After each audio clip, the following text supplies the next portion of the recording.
All right. Hello, everybody. My name is Gibson McClung. I hope y'all are doing very well.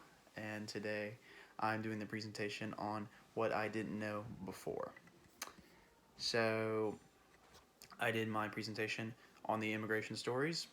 And to summarize it, the immigration stories were stories, obviously, and experiences that people had from either coming to America from a young age to living in America or being deported from America, and some stories even want to return home to other countries. So these experiences are good, some are bad, and some of them are just in the middle. These stories better help us explain how one might come into the country, whether that be through legal matters or even illegal matters, as we will get into. And all of these stories have both classism and intersectionality sprinkled into it.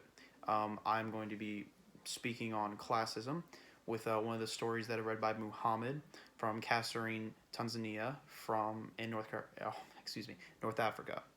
So Muhammad believed that he was being denied access into the United States of America for his name, because it was from a different origin other than the traditional American name, like John or Seth. He also believed that he was being denied access into the country because he was Muslim. This is classism because he's having to jump hurdles and move past obstacles that normal people wouldn't have to do because of his name and his religion. And so now getting into the things that I didn't know before. One of the things I did not know before was I believed that everybody wanted to come to America, the home of the brave, land of the free, but this isn't the case. In the story of Guadalupe from Michigan, he did not like it here in America. His home life was a mess due to his mom marrying his stepdad, and they had already had a family, and this new family was not what he had dreamed of. And his real dream was returning home to his family. This came as sort of a shock to me because you hear all these stories about people wanting to get out of the country that they are in because their country is so terrible. But you never, or at least I've never heard stories of people wanting to actually return home, and I thought that was very different.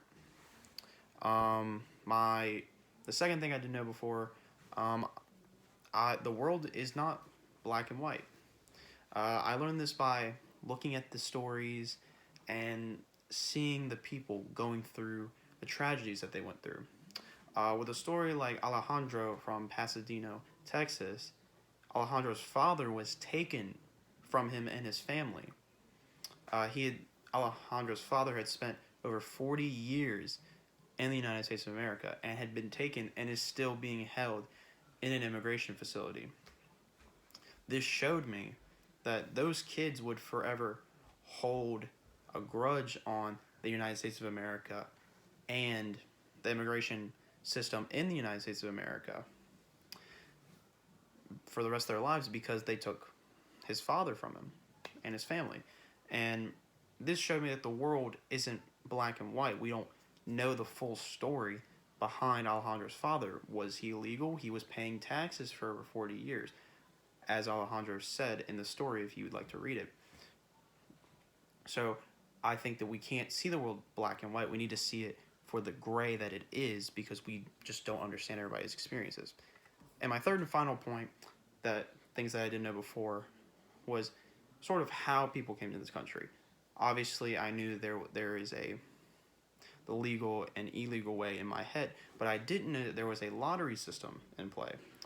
With a story like Adabi from Portland, Maine, her story was that she was a refugee from her homeland, and she had won the lottery to receive a visa green card. So that is how she came into this country. And I had never heard of this. I only believed that you could sign up or get documents to become a citizen. I did not know that there was a actual lottery system in play so you could win an opportunity to come to this country, and she did. And I think that's a very amazing program that they have instituted.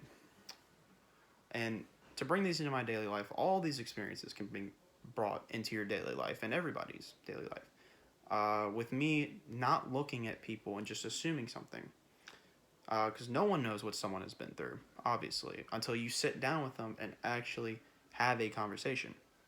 For example, instead of just assuming someone is blatantly stupid because they didn't spell something correct on a test, maybe take a step back and think maybe something is going on in their life and they just can't concentrate and they just slipped up a little.